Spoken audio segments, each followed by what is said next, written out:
All right, Sean, how are you? Good, how are you? Pretty good.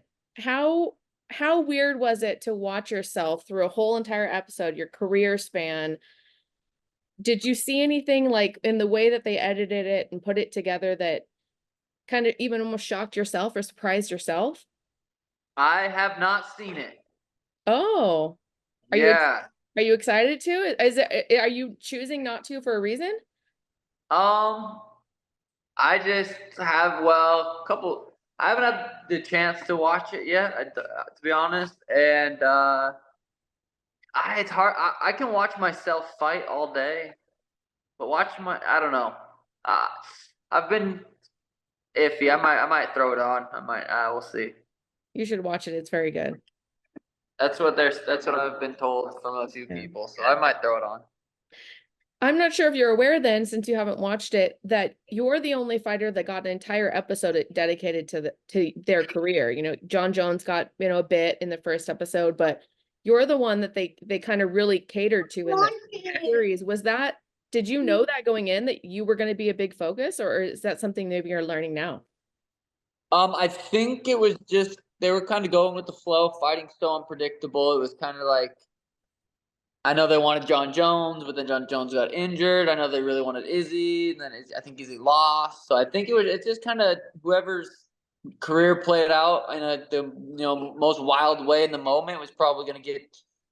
I think they recorded a ton of footage for a few different athletes. Mine just happened to, you know, I was dealing with an injury at the time. I'm fighting for the championship for the first time, and I think just the stars kind of aligned, and it made, yeah. But that's really cool that it ended up playing out like that.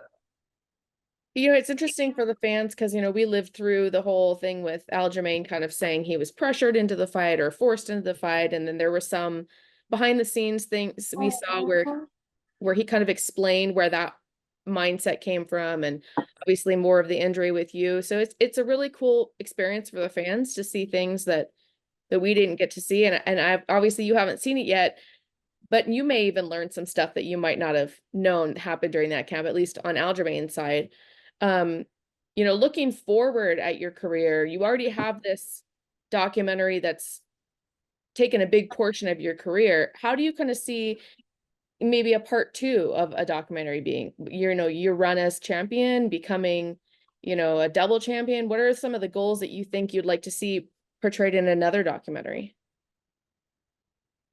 Yeah, I mean, I think just kind of whatever happens is going to be interesting. However my career plays out, it's going to be interesting at this point because of what I've already been able to accomplish, and uh, I see it playing out as you know greatness. That's the goal right now. That's what I'm after is longevity, greatness. Title defenses, doing stuff that yeah, greatness. I really like the way Izzy's done his career, title defenses. He did try to move up at one point. Obviously, didn't work out the way he wanted it to, but just the title defenses, title defenses, title defenses. I'm there for it. Ilya, Max, BMF, 145. Those are options. So, yeah, I think regardless, it's gonna be an interesting next few years. Speaking of that, if a lot of fans have been talking about what's next for you, you mentioned a few options. I'm wondering, with all this stuff going on with Conor McGregor potentially fighting, maybe not fighting, have you been reached out to maybe fill in for that spot for the main event for UFC 303? No, no, again, I'm chasing greatness, legacy. And you don't take short notice fights when. I mean, you can like Volk did. I mean, Volk risked it against Islam, and obviously didn't go his way either. But when you're in my position, you don't take short notice fights.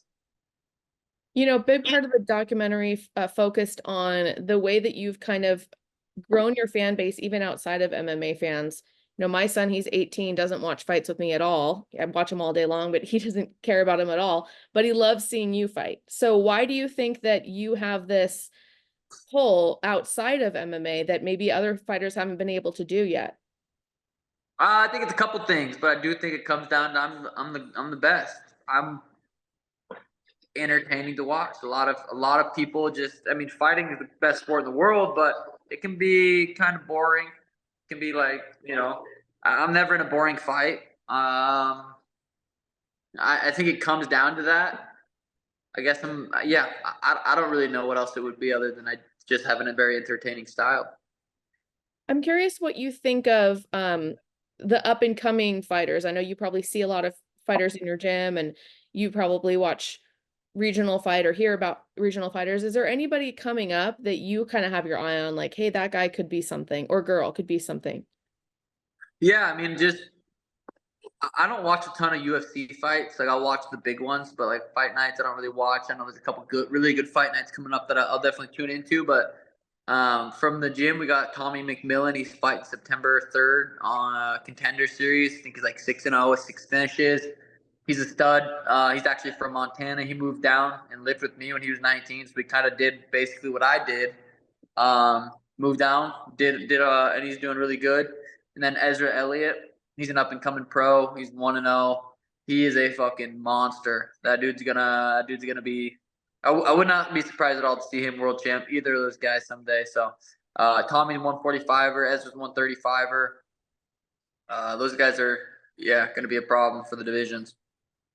I know this is so far off because they're not even in the UFC yet, but one of the big storylines was Merab not wanting to fight Aljamain. Would you ever do that? Would you ever sit out or refuse to fight it? I didn't think you would. No, I wouldn't fight teammates. Oh, you wouldn't? Okay. So can No. you explain to somebody, hi, Mhm. can you explain to somebody then who doesn't understand that, who doesn't understand giving up a fight for a friend or for a teammate? Why would you make that decision? Um, I there's just so many. I mean, I guess it depends, like how good of friends you are. Like, if you guys are kind of buddies, but not really. I mean, I could see it playing out. Marab and Aljo were best friends, so it's just like that doesn't make sense. I mean, I don't know. I've made enough money at this point to be like I either fight my best friend for more money or a good friend for more money, or I fight someone for. I'd rather fight someone for less money than fight one of my good buddies for more money. You mentioned you wouldn't want to take a short notice fight. So what's sort of the game plan of when you'd like to fight again? When can we expect to see you in there? I've been pushing for the spear real hard. Hunter, Dana, they said by the end of the month they'll have a date for me.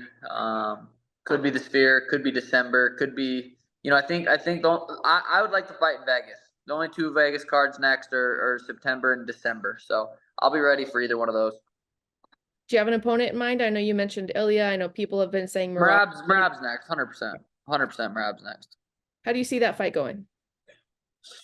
I either KO him early, KO him late, KO him in the middle, or I pick him apart for 5 rounds. I believe it'll be another dominant performance either way. Are you kind of looking forward to that pre-fight back and forth between the two of you? Because you guys both have a fun sense of humor, kind of play off each other. Is that something you're looking forward to? Yeah, I think that'll be fun. The bigger the fight, the better. So yeah, I think it'll be good that he's kind of coming into his own and talking a little smack, and yeah, he has to try to be funny on socials and be entertaining outside the cage because he's so boring inside that no one cares to watch him fight other than the reason he's fighting me. So if he can kind of build himself up a little bit about being a funny guy, and I think it's good for the fight. Awesome. Last question for me. I know you've got a lot of these today. I was wondering if you had any thoughts about the upcoming Corey Sandhagen versus Umar Nurmagomedov fight. Who do you think is going to win, and who would you like to see win and fight next? I don't really care to see. I don't really care who wins. I don't even know if the fight's gonna happen. Umar's notoriously pulling out, so until they're standing in the octagon across from each other, it's pointless to get excited for that fight. It is a sweet fight, but again, Umar pulls out a lot. Corey's a huge underdog, which is very surprising. He's one of the most skilled guys in the UFC. So I wouldn't be surprised. I know Umar's a huge favorite, but I wouldn't be surprised if Corey beat him. Awesome. Thank you so much for your time. I really appreciate it. Welcome. Have a good one. You too. Bye-bye. Bye.